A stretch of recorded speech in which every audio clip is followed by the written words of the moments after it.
Life was hard for Mum Bett. She was a slave. She lived in Sheffield, Massachusetts. This was in the late 1700s. People called her Mum Bett. Her real name was Elizabeth Freeman. She was born enslaved around 1744. Her parents were African. She did not know freedom from birth. She was bought by Colonel John Ashley. He was a wealthy man. He was important in his town. He was a lawyer and a judge. He was a community leader. Mum Bett worked in his house. She cooked, she cleaned, she took care of his children, she did many things every day. Her work was endless. Slavery was part of life then. It was not just in the South. It was also in the North. Massachusetts had slaves. Owners bought and sold people. They treated them as property. This was the law. This was how things worked. But change was in the air. People were talking about freedom. They were talking about rights. Mum Bett heard these talks. Colonel Ashley had many guests. Important people came to his house. They talked about new ideas. They talked about the revolution. They talked about the rights of man. These were big words. They were powerful words. Mum Bett listened from the kitchen. She listened while serving food. She listened to everything. She heard them write the Sheffield Declaration. This was in 1773. It was a local statement. It called for freedom. It said all men are born free and equal. It said they have rights. These words stuck with Mum Bett. They stayed in her mind. She thought about them often. The American Revolution was happening. People fought for independence. They fought against British rule. They wanted to be free. They wanted to make their own law. But many people who fought for freedom still owned slaves. This was a strange contradiction. Mum Bett saw this clearly. She saw the hypocrisy. White men fought for their own freedom.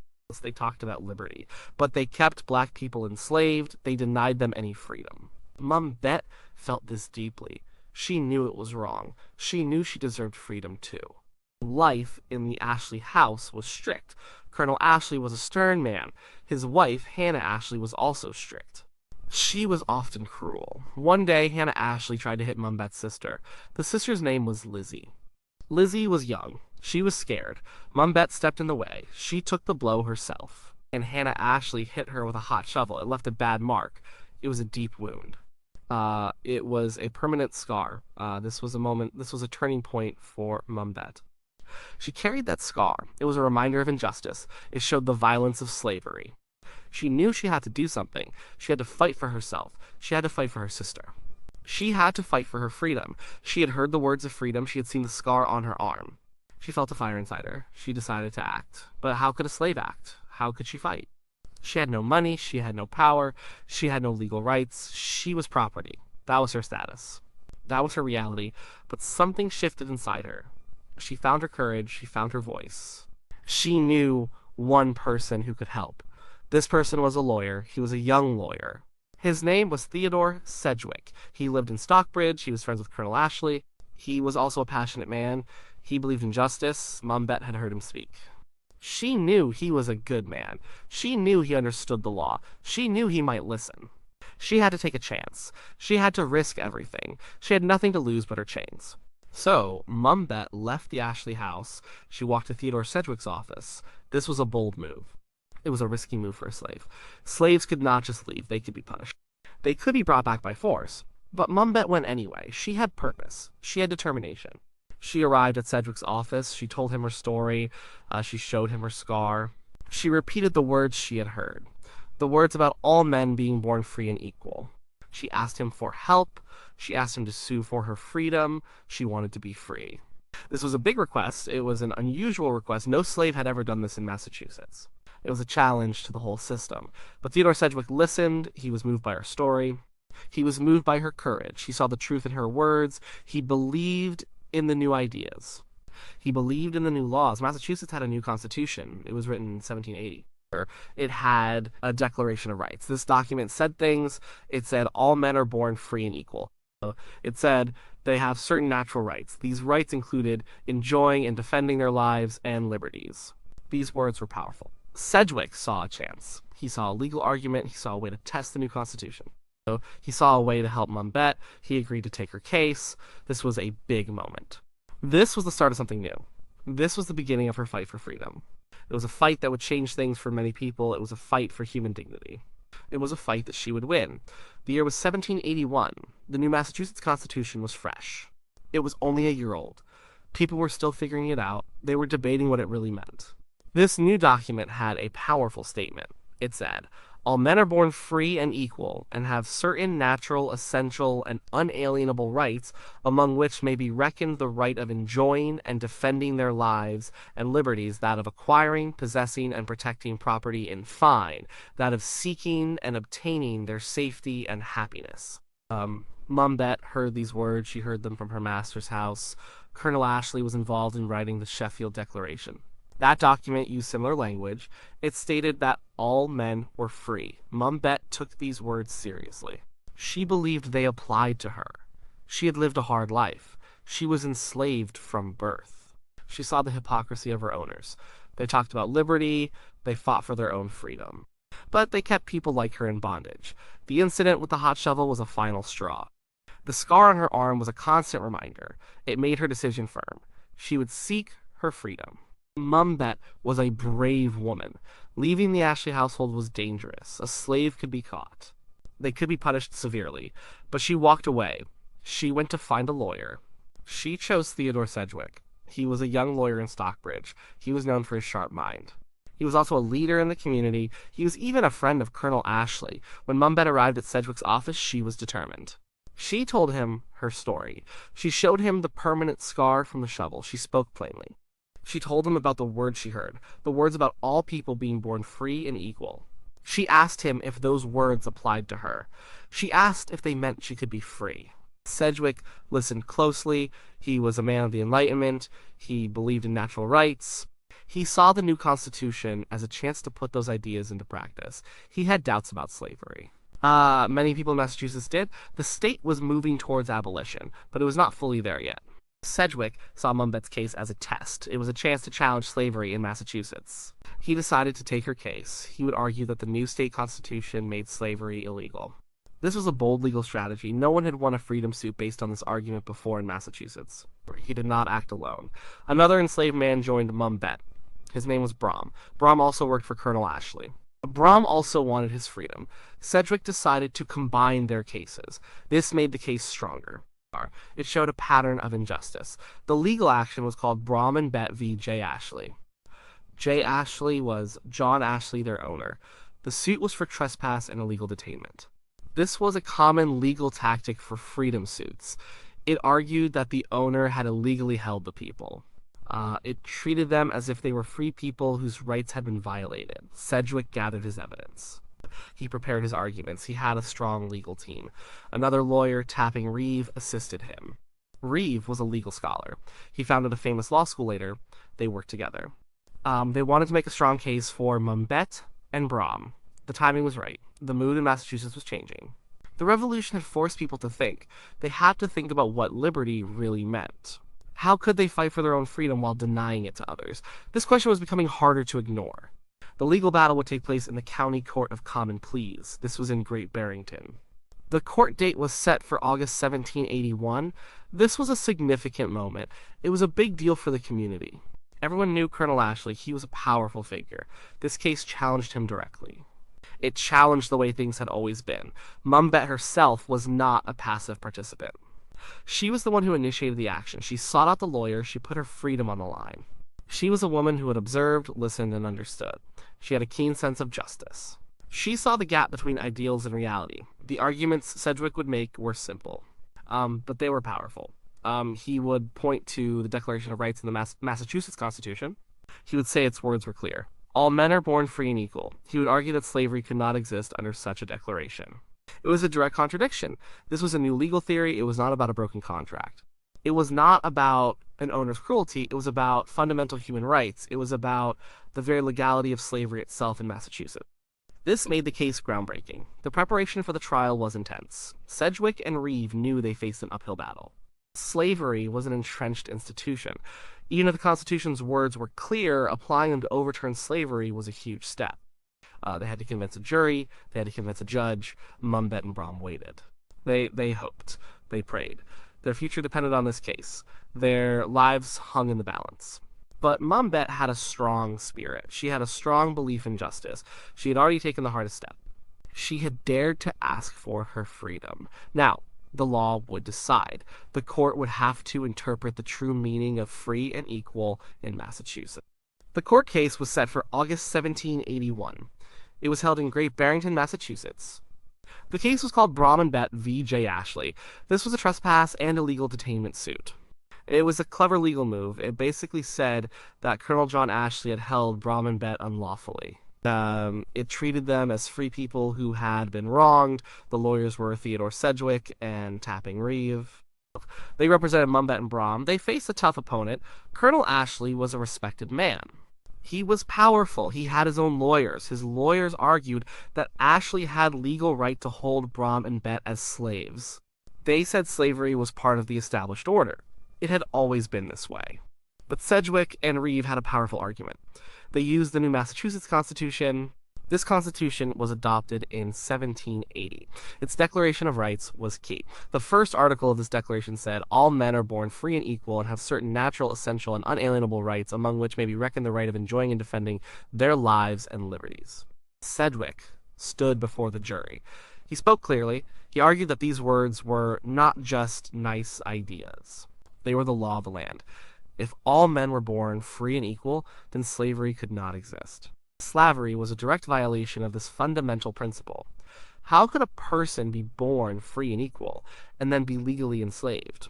It was a contradiction. The Constitution, he argued, outlawed slavery in Massachusetts.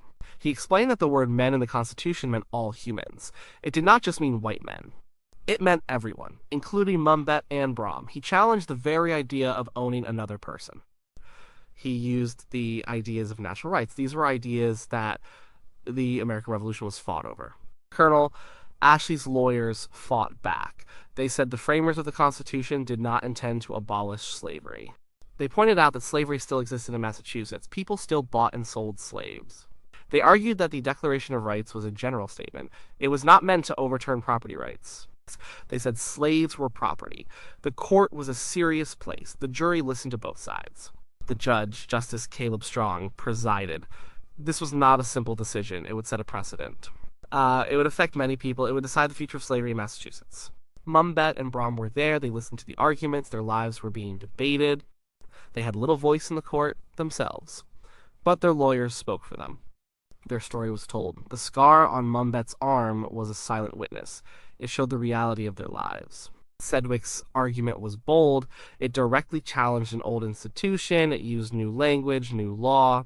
He said, "The Constitution of Massachusetts means that all men are free and equal, without distinction of color." This was a revolutionary idea at the time. The jury had to decide. They had to weigh the evidence. They had to interpret the law. Did the words of the Constitution truly make slavery illegal? Or was it just a grand statement, not meant to be taken so literally? After hearing all the arguments, the jury deliberated. This was a tense time. Everyone waited. The community watched closely. Many people in Sheffield knew Mum Bett. They knew Colonel Ashley. This was a local case with huge implications. The jury returned their verdict. They found in favor of Brom and Bett. This was a major victory. The jury ruled that Brom and Bett were not Colonel Ashley's slaves. They ruled that Ashley had illegally detained them. This meant they were free. The court ordered Colonel Ashley to pay them 30 shillings. This was damages for the illegal detention. It also ordered him to pay their legal costs. It was a clear win for Mum Bett and Brom. They had sued for their freedom, and they had won. This decision was not based on a legal loophole. It was based on a fundamental principle. The jury believed that the Massachusetts Constitution had indeed made slavery illegal. It was a direct application of the all men are born free and equal clause. The verdict was a shock to some. It was a triumph for others. It meant that the highest law of the state had spoken. It had declared slavery unlawful. This was not a small thing. It was a massive change. For Mum Bett, it meant everything. She was no longer property. She was a free woman. After decades of forced labor, she finally had her liberty. Brom was free too. The bravery of Mum Bett to seek out a lawyer had paid off. Her deep understanding of the words of the Constitution had been vindicated. This case, Brom Bett v. J. Ashley, became a landmark. It was one of the first cases, if not the first, to use the Massachusetts Constitution to successfully challenge slavery. It set a precedent. It paved the way for other enslaved people in the state. It opened the door to freedom for many. The legal landscape of Massachusetts was forever changed by Mum Bett's courage and a clear legal argument. Her fight showed that principles could overcome practice, and that a new document could truly change an old world. The verdict came down in August 1781. The jury found in favor of Mum Bett and Brom. This meant they were free. They were no longer the property of Colonel John Ashley. The court said Ashley had illegally detained them. It ordered him to pay them damages. He also had to pay the court costs. This was a complete victory. For Mum Bett, this was a life-changing moment. After more than 30 years as a slave, she was free. She had pursued justice. She had won. The scar on her arm remained, but now it was a mark of her triumph, not just her suffering. What did she do with her freedom? She did not just disappear. She decided to stay connected to the Sedgwick family. This was the family of her lawyer, Theodore Sedgwick. She went to work for them. But this time, she was a paid employee. She was a free woman working for wages. She became a respected member of their household. She was no longer a slave. She was a domestic worker, a caregiver, and a friend. She helped raise the Sedgwick children. She managed their household. She had a new status. She had dignity. The Sedgwick children adored her. They called her Mum Bett. She was known for her wisdom and her strength. She was also known for her skills. She was a healer. She knew about herbs and remedies. People came to her for help. She became a trusted figure in the community. Her victory had a ripple effect. It was not just about Mum Bett and Brom. It was about the law. It was about what the Massachusetts Constitution truly meant. The case showed that slavery was inconsistent with the state's highest law. After Brom and Bett v. J. Ashley, other enslaved people in Massachusetts also sued for their freedom. Many of them also won. The legal precedent was set. The courts had a clear path. If all men are born free and equal, then slavery cannot legally exist. The most famous follow-up case was Quock Walker's. He was another enslaved man in Massachusetts. His master beat him. Quock Walker ran away. His master tried to force him back, but Walker sued for his freedom. His case went all the way to the Massachusetts Supreme Judicial Court in 1783. Chief Justice William Cushing presided over the Quock Walker case. He referred to the Brom and Bett decision. He said the sentiment that all men are born free and equal was universal. He declared that slavery was indeed abolished in Massachusetts. The Quock Walker decision effectively ended slavery in Massachusetts. It was not a specific law passed by the legislature. It was a series of court decisions. These decisions were rooted in the state's constitution. They were started by Mum Bett's courage. So Mum Bett's case was crucial. It paved the way. It laid the groundwork for the final judicial abolition of slavery in Massachusetts. Her simple question to Theodore Sedgwick, if all men are born free and equal, why am I not free, had profound consequences. She lived the rest of her life as a free woman. She was known as Elizabeth Freeman. She bought her own small piece of land. She built her own house. She lived independently. This was a remarkable achievement for a former slave. She earned her own money. She managed her own affairs. She showed what a free person could do. Her life after freedom was a testament to her strength. She provided for herself. She helped others. She was a valued member of her community. She saw her children grow up free. She saw her grandchildren grow up free. This was a legacy. She passed away in 1829. She was about 85 years old. She was buried in the Sedgwick family plot. This showed the deep respect they had for her. Her gravestone read Elizabeth Freeman, also known by the name of Mum Bett. She was born a slave and remained a slave for nearly 30 years. She could neither read nor write, yet in her own sphere she had no superior or equal. She neither wasted time nor property. She never violated a trust, nor failed to perform a duty. In every situation of domestic trial, she was the most efficient helper and the tenderest friend. Good mother, farewell. Her gravestone inscription summed up her life. It spoke of her character. It spoke of her contributions. It spoke of her journey from slavery to freedom. Her victory in court was not just a legal technicality. It was a profound statement about human rights. It showed the power of one person to change the course of history. Her story became an enduring symbol of justice. It showed that the ideals of the new nation could apply to all, not just some. It started with a slave who dared to ask for her freedom. The legacy of Mum Bett, or Elizabeth Freeman, is huge. Her simple act of seeking freedom had major consequences. It changed the legal landscape of Massachusetts forever. It helped to end slavery in that state. Her case, Brom Bett v. J. Ashley, was decided in 1781. It was not the very last legal step to abolish slavery, but it was the critical first step. It showed how the new Massachusetts Constitution could be used. It showed that the words "all men are born free and equal" truly meant something. This was important for a few reasons. First, it was a court decision, not a legislative one. The Massachusetts legislature did not pass a law to end slavery. Instead, judges interpreted the Constitution. They said slavery was against its spirit and its letter. This was a powerful way to end an institution. It showed that fundamental rights could override old customs. Second, it happened in the North. So Massachusetts was one of the first states to abolish slavery. This set a precedent. It showed that it was possible. It offered a different path than other states. Some states would pass gradual emancipation laws. Others would hold on to slavery much longer. Massachusetts showed a different way through the courts. And third, it demonstrated the power of individuals. Mum Bett was a slave. She had no formal education. She had no money. She had no legal standing. But she listened. She learned. She understood the power of ideas. She had the courage to act. She sought out a lawyer. Her bravery directly led to her freedom and indirectly to the freedom of many others. Her story proves that one person can make a difference. The lawyers involved, especially Theodore Sedgwick, also played a crucial role.